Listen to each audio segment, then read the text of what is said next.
Pertama-tama saya ingin mengucapkan simpati yang sedalam-dalamnya kepada mantan Presiden Joko Widodo atas kekalahannya pada kontestasi pemilihan pemimpin negara yang paling korup di dunia tahun 2024 dan hanya menempati urutan ketiga. Sungguh sangat disayangkan. Indonesian police are under pressure to investigate the country's former President Joko Widodo for corruption.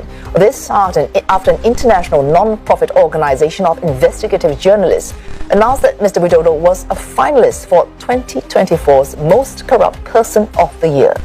A finalist for the 2024 Most Corrupt Person of the Year, the nomination has pushed Indonesia's former President Joko Widodo back into the spotlight. Kontestasi ini diselenggarakan oleh organisasi jurnalisme investigasi global yang bernama OCCRP atau Organized Crime and Corruption Reporting Project.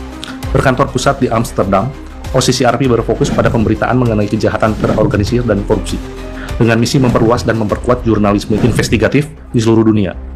Mereka menyediakan pelatihan, alat, dan sumber daya untuk membantu media dalam mengungkap kejahatan terorganisir dan korupsi, sehingga publik dapat menuntut pertanggungjawaban dari para pemegang kekuasaan.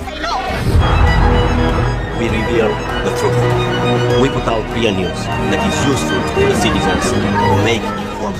Baru-baru ini, OCCRP mencantumkan nama mantan Presiden Indonesia, Joko Widodo, dalam daftar nominasi pemimpin paling korup dan paling terlibat dalam mafia di seluruh dunia pada tahun 2024. Walaupun akhirnya di final beliau dikalahkan oleh Bashar al-Assad, Presiden Suriah yang digulingkan baru-baru ini.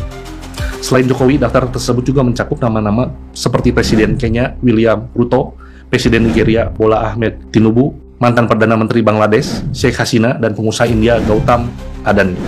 Jokowi masuk ke dalam daftar nominasi pemimpin paling korup di dunia menurut OCCRP berdasarkan beberapa faktor yang melibatkan persepsi dugaan korupsi selama pemerintahannya. OCCRP menilai Jokowi dikritik secara luas karena merusak lembaga pemilihan umum dan peradilan di Indonesia, mengerahkan sumber daya dan aparat yang menguntungkan ambisi politik putranya yang kini menjadi wakil presiden. Pemerintahan Jokowi juga dinilai secara signifikan melemahkan KPK. Keputusan akhir untuk penghargaan ini dibuat oleh panel juri yang terdiri dari masyarakat sipil, akademisi, dan jurnalis yang berpengalaman menyelidiki korupsi dan kejahatan. Mereka lah yang menyeleksi 55.000 tokoh yang diusulkan. Proses seleksi akhir OCCRP didasarkan pada penelitian investigasi dan keahlian kolektif jaringan. Penghargaan ini menyoroti sistem dan aktor yang memungkinkan terjadinya korupsi dan kejahatan terorganisasi, tapi juga berfungsi sebagai pengingat agar kebutuhan berkelanjutan untuk mengungkap ketidakadilan.